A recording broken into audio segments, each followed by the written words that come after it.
But now, to the hot-button issue of immigration and an inflammatory tweet from 2GB's Ben Fordham. This is unbelievable. Nearly 25% of all social housing in New South Wales is lived in by foreign-born residents. Meanwhile, Aussie families are being left in limbo. Yes, foreigners are stopping real Australians from getting a home, says Ben. And on 2GB's website, the message was even more explicit. Aussies missing out. With Ben himself telling listeners... Well, it's getting harder and harder and harder to get a fair go. Shocking new figures have exposed how families from overseas are taking up more than 35,000 social housing tenancies across the state of New South Wales. 35,000. That means 23% of all social housing tenancies are lived in by foreign-born residents. What an outrage. And what is the proportion of foreign-born residents in New South Wales? Oh, it's actually around 30%. And in Sydney, it's around 40%. So maybe the story is that migrants, of which I am one, are taking up fewer places than you'd expect. But even without the figures making Ben's claim look foolish, the tone of this message is disturbing, with the former leader of the Australian Democrats, Cheryl Kernot, labelling it racist misinformation designed to divide us, and the Australian's former cricket writer Peter Lalor branding it Pauline Hanson-level xenophobia racism, and asking, if you are foreign, you are not considered Australian? Tell that to the first settlers. So, where had Ben found the story? In a Sunday Telegraph exclusive the previous day, headlined, Migrants right at home. With Jordan Knight from Migration Watch Australia suggesting in the online version that migrants might be getting preferential treatment. We need to know if recently arrived migrants are being placed in the front of a queue before locals. Even though he admitted that refugees and asylum seekers make up only 1% of those in social housing. So, who exactly is Jordan Knight? Well, what Ben Fordham and the telly didn't tell us is he's a former One Nation staffer who works for New South Wales politician and Mark Latham ally Rod Roberts. And for some in the media, he is flavour of the month, scoring an interview with Fordham, a column in the Telegraph, and articles in the Daily Mail billing him as Migration Watch Australia founder Jordan Knight, 29. He also popped up in news bulletins on 2GB, 3AW and 2CC in late April with the same tag. Jordan Knight from Migration Watch. Migration Watch Australia founder Jordan Knight. Migration Watch Australia founder Jordan Knight. And what is Migration Watch Australia? Apparently not much more than him. Boasting 8,000 followers on TikTok and around 7,000 on X, but with a Facebook page that has just 56 likes and 93 followers, which features lots of Jordan in videos like this. Australia is a beautiful country, but it is a country in decline. Recent ABS data shows that nearly 800,000 migrants moved to Australia in just 12 months alone. This is the highest number of migrants ever, and it's putting incredible amounts of pressure on our public services, our wages, our roads, our police.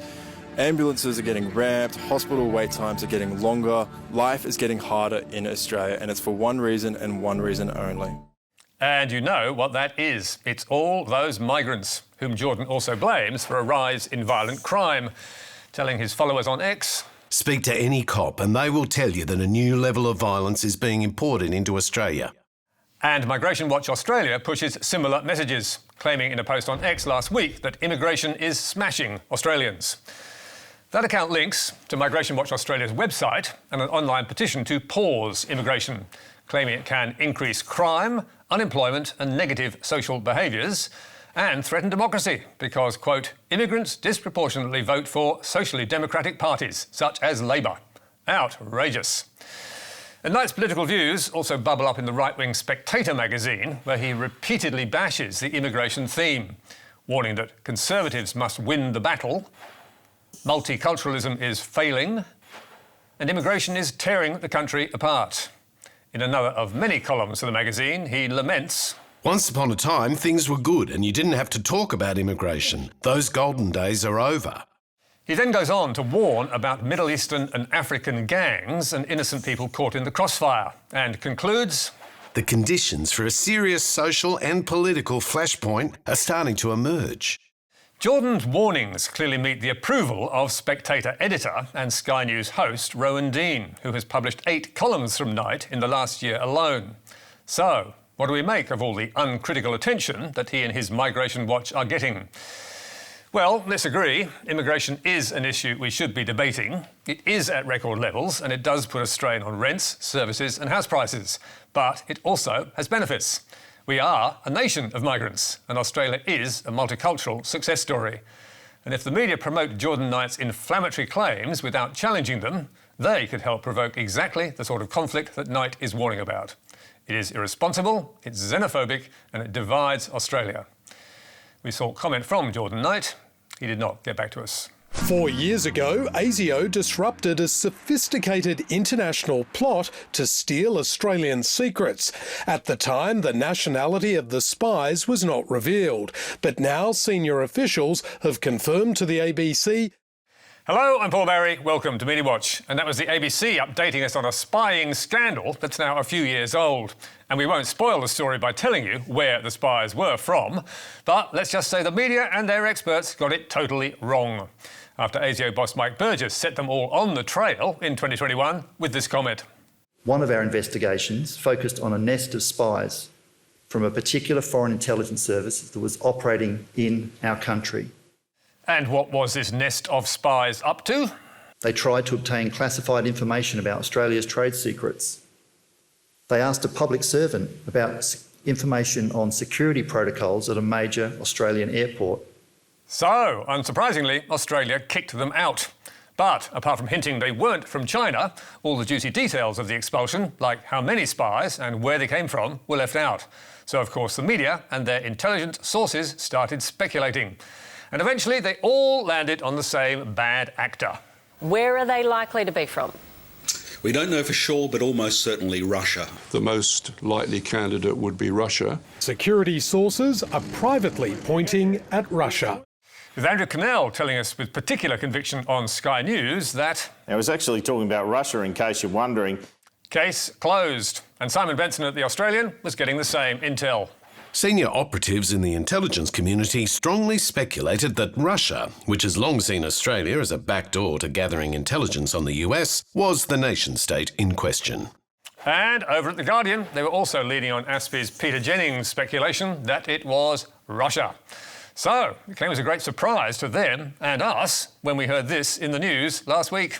The Washington Post has revealed that nest of spies Mike Burgess was referring to was made up of Indian intelligence officers. Whoops. So, not Vladimir Putin after all. And all those security sources were dead set wrong. Because in fact, the spies were working for this guy, Narendra Modi, who when he visited last year was given... a rock star reception. A rock star reception. A rock star reception for the Prime Minister. With our Prime Minister declaring... Prime Minister Modi is the boss!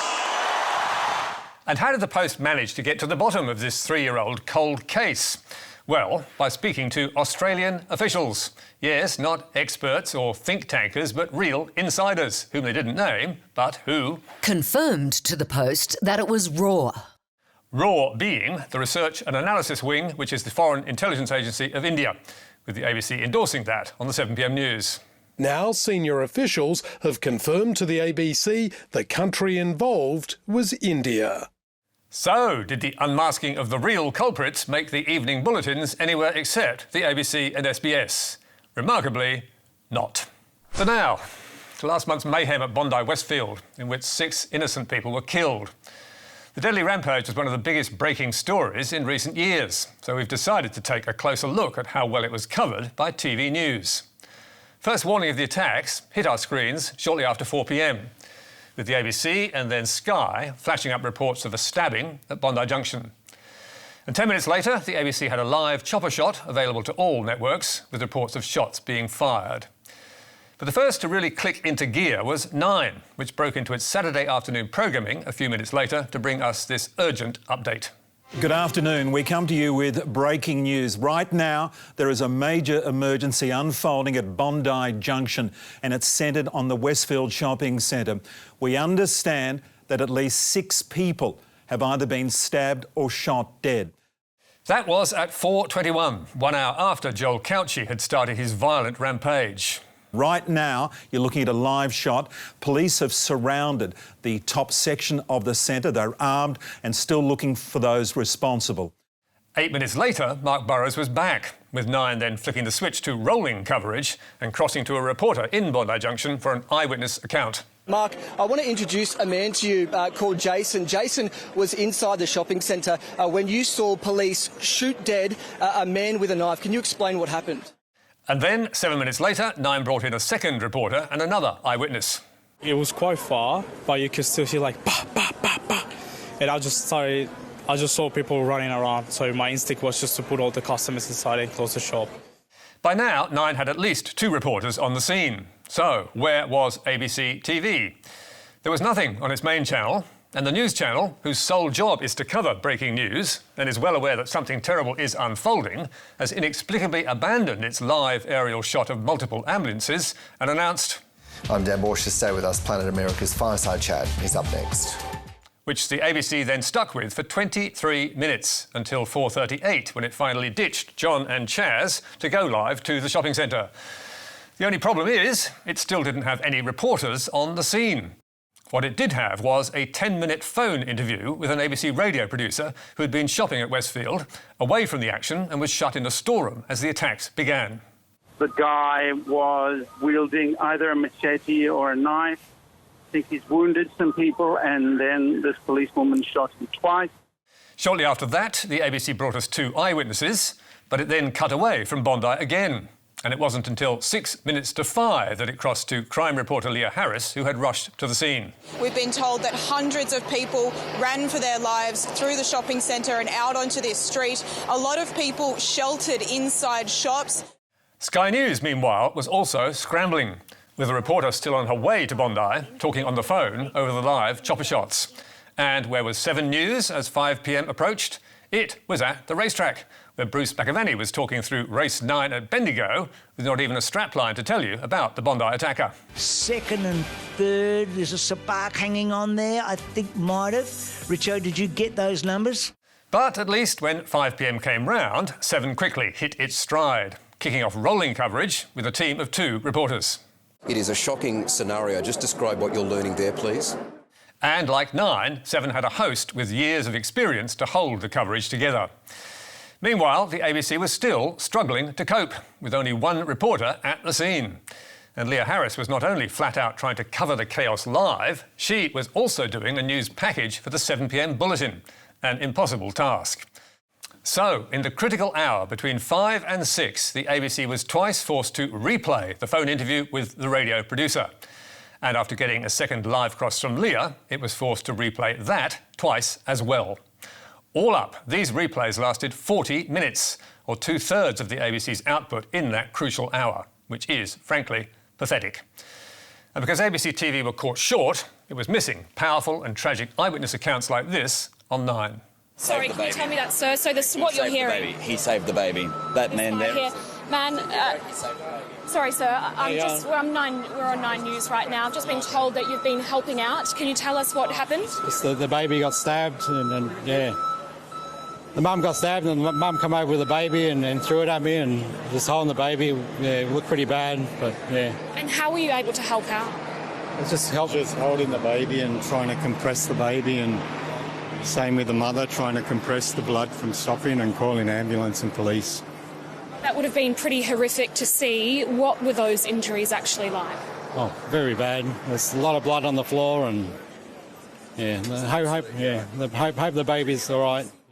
As we now know, the baby survived, but Mother Ash Good died in hospital. It became one of the defining stories of the tragedy, and 9 was onto it before 5 p.m. Not until an hour later did ABC News have a second reporter on this huge breaking story, and she was not reporting from Westfield, but from St Vincent's Hospital. Whereas by then, 9 had 1 reporter at St Vincent's, 1 at Prince of Wales Hospital, and 4 at Westfield. That's 6 reporters in all, plus backup from a big team of people who had rushed in on their weekend. While 7 had 4 reporters, split between Westfield, St Vincent's and the Children's Hospital.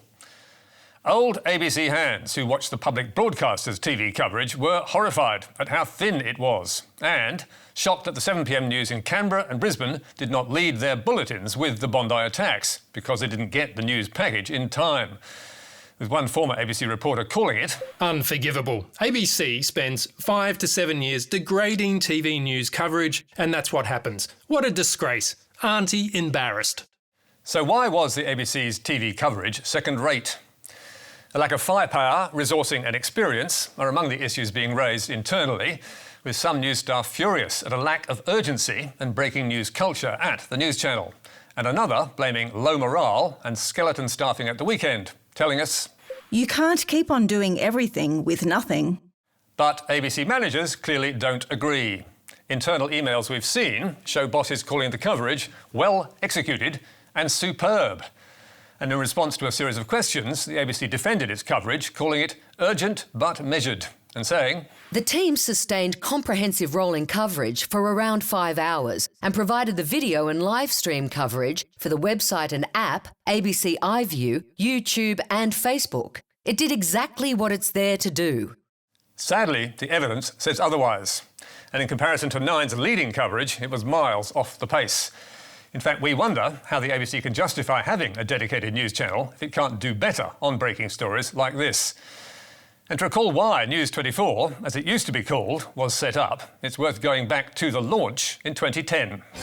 You'll get immediate coverage of news stories as they break. When you want it, wherever you want it. It makes perfect sense for the ABC to be the premier news channel in Australia. We have the resources, we have the people, we're ready to go.